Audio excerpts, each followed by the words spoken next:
Hey, welcome to my weekly video series, Board Gems, where I talk about an old game. Usually it's not crazy old, 10 years older or older, although the last few that I've done have been pretty newish, so in the last 10, 12 years. I haven't done some really old ones in a while. This one is going to be old. This one first came out in the mid-80s and won the Spiel des Jahres in 1986. And it's called Heimlich Co. Heimlich being a German word. Now, I don't speak German. My understanding is Heimlich. I mean, it's also a name, so you get the Heimlich maneuver. But Heimlich means to kind of do something secretly, such that you can get it done and maybe other people didn't even know you were doing anything, which is fitting for this game. Now, I think the very original English edition and the most recent English edition continue that name, Heimlich Co. Heimlich Co. doesn't really give a sense to English speakers what it's about. So it's gone by a number of other English names, including Detective & Co. and Undercover and Top Secret Spies. This is the edition that we have at the restaurant. So most recently it's put out by Amigo. This edition was originally from Amigo.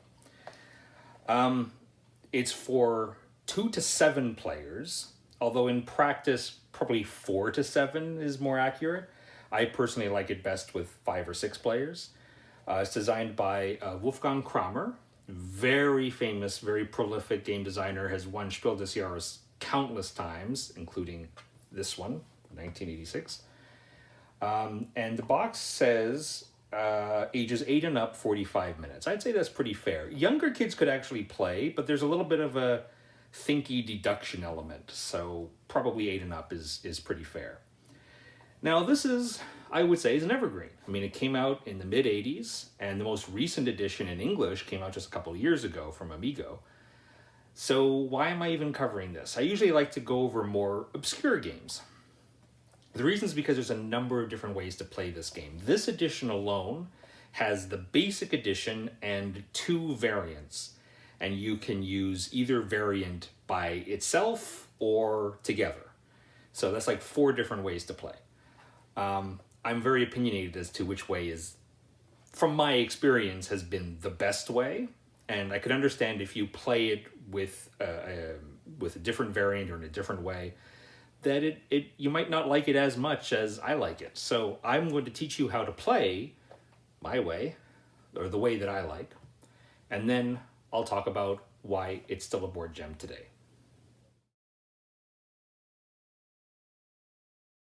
To set up the game, place the board on the table between the players. You're going to get a number of these pawns based on the number of players. And you're going to have no more than 3 pawns more than the number of players. So if you're playing 4 players or more, you're going to use all of them. But with 3 players, for example, you're only going to play with 6. We'll set it up for a 4 or more player game. So we're going to use all 7 pawns, and you're going to place them on space 0. That's the church here on this board. So you see there's a number of spaces. They're numbered 0 all the way up to 10, and there's a -3. For each pawn that you have in the game, you're going to place the matching colored marker on space 0 of the scoring track. And you're going to get all the passport cards. These cards here, there's 1 for every colored pawn. So if there are any pawns you aren't using, then set aside the appropriate colored card. But you're going to mix all these cards up and give 1 to every player secretly. So that's going to be their secret color for the game. Any that are left, just set them aside, or you can slip them under the board. There's a safe marker, which you're going to place on space 7 here, and give the die to the starting player. The rule book says the oldest player, which is kind of code for it's slightly disadvantageous for the player going first, so I would say the most experienced player with the game should go first. So during the course of the game, these spies are all going to be moving around the board. They're going to be landing on particular spots, which are worth a certain number of points. And whenever one spy moves into and ends its turn on the building with the safe, there's a scoring opportunity. And each spy color scores a number of points based on the building they're on. So a spy that's here, when somebody moves into the building with the safe, will get 3 points. And these are player points, but of course players don't know which colors other players are. So over the course of the game, each color is going to be scoring points. But who owns what color? That's not public information. When one of the markers reaches space 29, all the players are going to write down their secret guess as to which color spy is working for which player.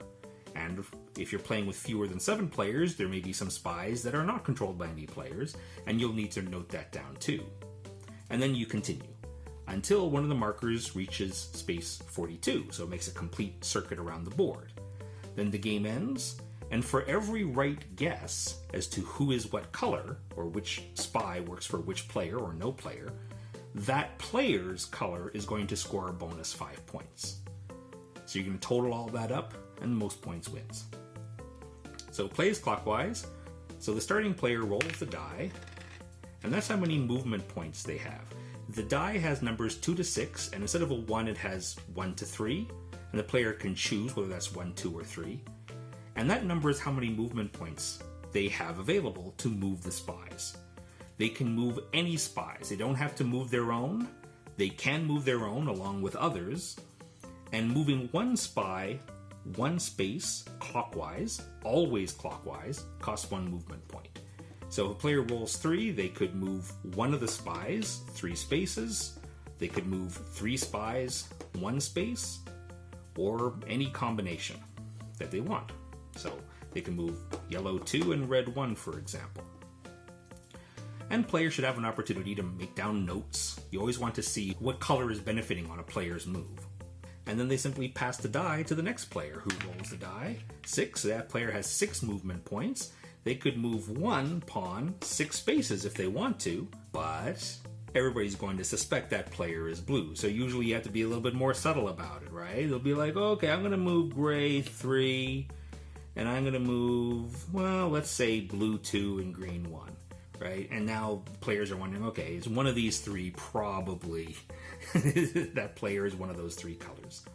And just continue like that, clockwise around the board. So, okay, 6, let's move, blue 3 and yellow 1 and orange and purple 1. You can have as many spies as you want in a single building.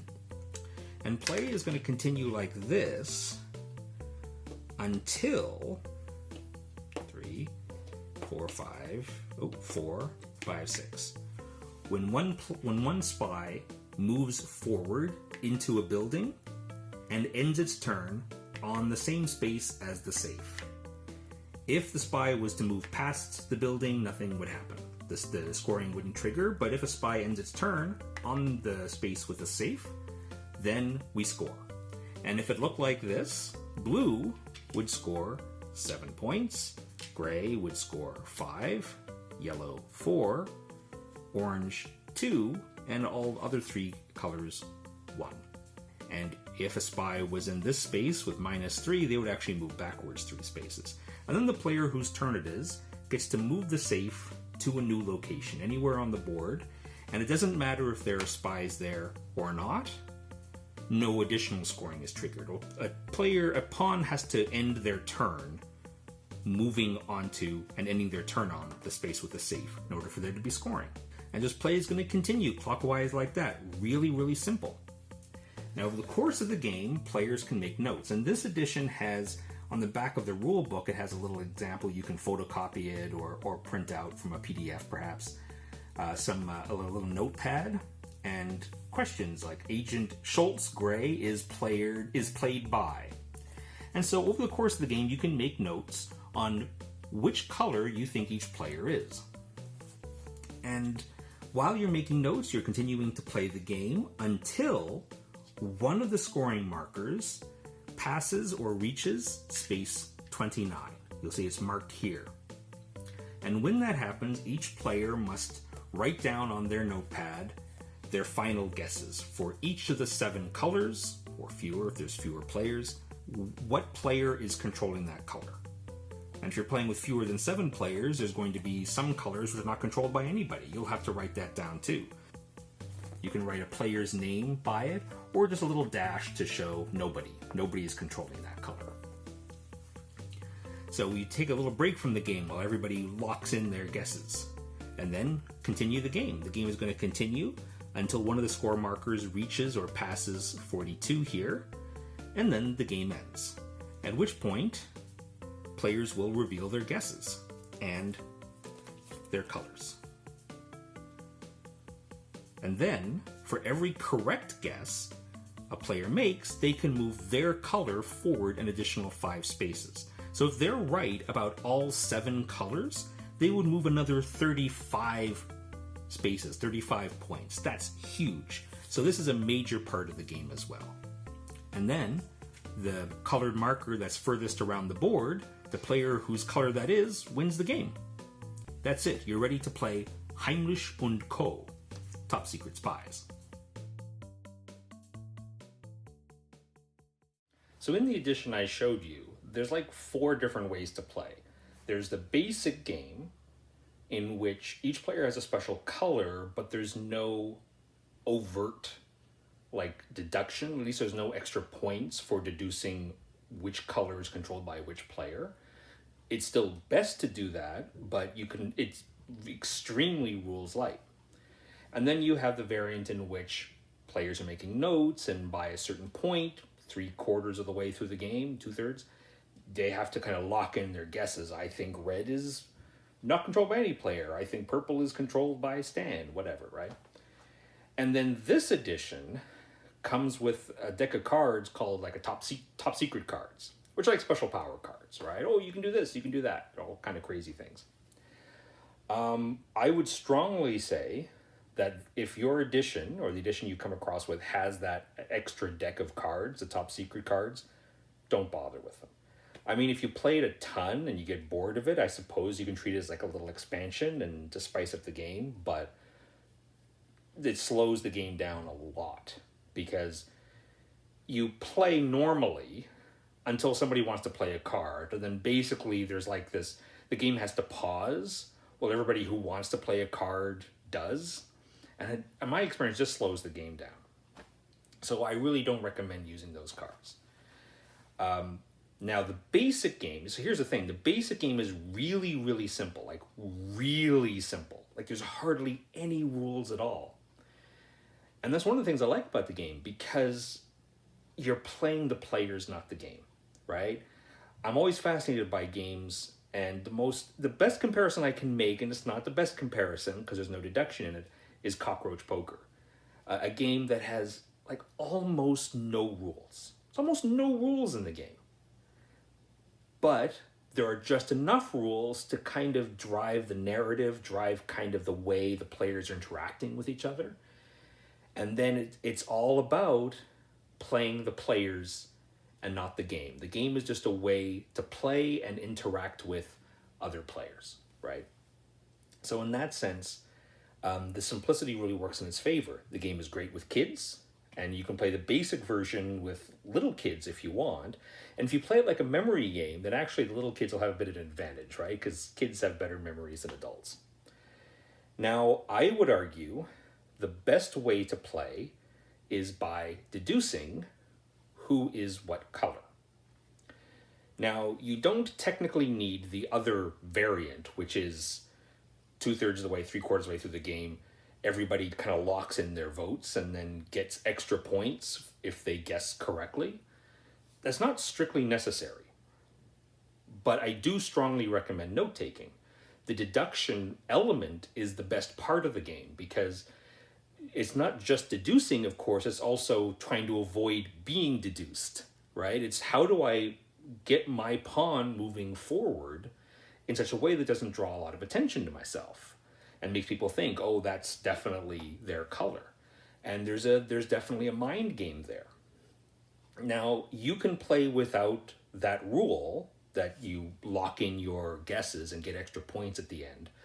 But I find that just adds, and it kind of codifies what you should be doing anyway, if that makes sense. So my experience is if you just play the basic game, first of all, it's extremely rules light. Probably to a hobbyist, a little too few rules. Like, it feels almost pointless and random. It's not pointless and random if you make notes and you go, okay, they moved, on their turn, they moved red and blue. So I'm going to make little notes that they might be red or blue, right? That's important no matter which variant you're using. And if you don't have a good memory, or if the players, you're all playing with adults, for example, and people like my age don't have very good memory anymore, then I strongly encourage note taking. If you don't give extra points at the end for correct guesses, then you will probably find that some people don't bother with the note taking. They just try to play at the seat of their pants. Like, a lot of people are like that. I'm a little bit like that too. I don't really take games super seriously. I just play for fun, and if I lose, right? Don't take the game seriously.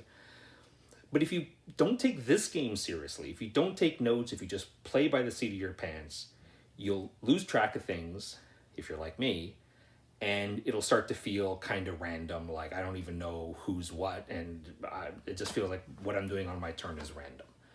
So I strongly encourage the note-taking, and for players to take that seriously, trying to figure out who is what color is extremely important. And I find that variant at the end of the game that gives you extra points for every guess you make correctly encourages players to take that part seriously, to make notes. Now, the point swing, if you're right on those guesses, is huge, okay? The game ends when one color gets 42 points, and for every correct guess, you get a bonus 5 points. And there's 7 colors in the game. If you're playing with, I think, 4 or more players, then you're playing with all 7 colors. Which means that if you guess right completely, you guess everything right, that's 35 points. If you were kind of in the running before, you're almost going to lap other people right at that point. The score is massive. In game rules, you want rules that encourage certain behavior and discourage other behavior. And I find that this rule of giving extra points at the end does help with that. It helps give players the message that this is important and you should be doing this. But if all the players take it seriously, you absolutely don't have to play. And there's an argument to be made that it's actually better without that, because that point swing is really massive. Once you figure out that, like, red is controlled by Julie, then you'll know that. You might even be able to, depending on how your group plays, you might even want to say it out loud. It's like, I think Julie is red, right? And that gets everybody kind of thinking. Of course, that's part of the game too, the getting in people's minds, giving them maybe false information, right? Depending on how your group plays, you can play with or without that. But I don't like playing games in complete silence. You want there to be a little bit of table talk for the extra fun of it, right? But if you know Julie is red, then you'll know on your turn not to move red, or to make sure that red ends up, kind of in a low scoring place. And that's enough. That's enough of a encouragement or a bonus or a penalty for knowing who is what color. You don't need the extra points at the end. But like I said, I find from my own experience that if you don't play with that variant, then it's very tempting for players to not bother taking notes, just kind of guess. And if they don't have a great memory, then they'll forget about halfway through, and then they start forgetting who's what color. And then, of course, because there's very little rules in the game, very few rules, it becomes just completely like, oh, I'm just doing kind of a random thing.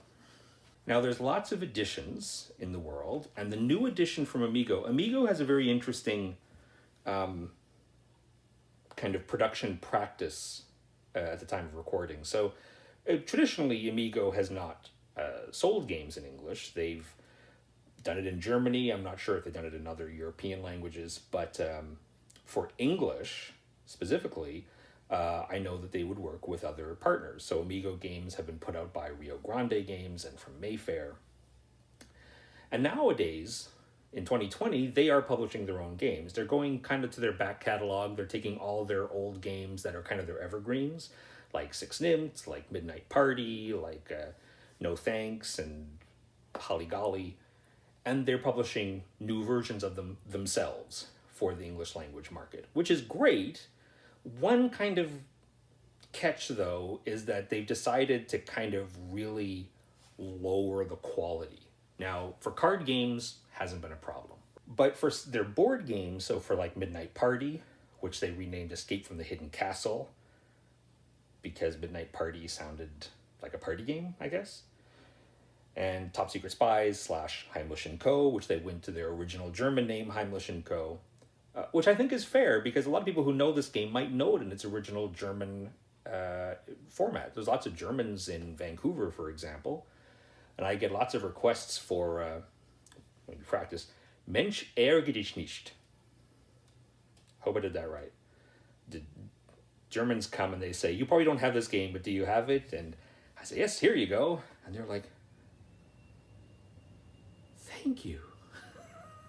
So I would guess there are probably a number of Germans living in English-speaking countries, US, Canada, UK, that wouldn't recognize Top Secret Spies if they saw it on the shelf, but they'd recognize Heimlich Co.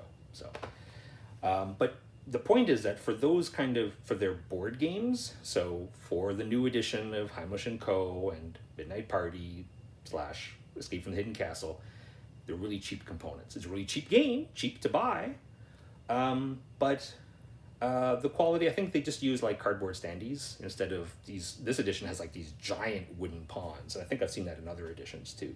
While this is a very nice edition, don't feel compelled to get a nice edition. This is kind of the standard Amigo long box size. It's pretty big. The game doesn't really need to be big. You don't need a fancy version to play this game because there's very little board action, right? It's just the score track, which actually, I think this is one of the first games that had a score track. A little bit of interesting bit of historical trivia there. And of course 11, 12 locations that the pawns can be on. That's all the information that's represented on the board. So you don't need a fancy version of this. Any edition will do. A cheap version will do just fine, even if it ends up being a little bit small. This is interesting. So one thing that I kind of get a kick out of, it's a little bit of a sidetrack here, but I get a kick out of games that offer a very large player count. So it plays up to, in this case, 7 players, but features a tiny, tiny board. I'm not sure if it's in shot, but Red November here is like that. The first edition of Red November could play up to 8 players, but the board was about this big. It was really tiny. And when you have that sort of situation, then some players are just not going to be invested in the game. They're not going to care, right? The board is far away and it's tiny, and I don't see what's happening, and I'm just going to spend my time chatting with somebody else who also can't really see what's happening. But this game that plays up to 7 people, there's not much to see. Even if it's a tiny version, I don't know the relative sizes of the different editions, but even if the edition ended up being a little bit small, like I said, there's very little information to see on the board. So even if one ends up being a little bit far away, one player, I think it's completely fine. They can still see the important stuff, no problem. So I would say Heimlich Co. is definitely worth looking at. It's a super simple game. It's great with new gamers. It's great with kids. Great with a mix, of course. You can have 3 generations playing this game, right? Like I said, simple rules, but it can be thinky if you want it to be, and you should want to make it thinky. Don't play it like just a random, we'll just play whatever and doesn't matter, and something in the end somebody wins and who cares. Don't play it like that. It'll just feel totally random. Take the game seriously. Don't take the win seriously, but play to win, right? Make notes. Try to deduce who is what color.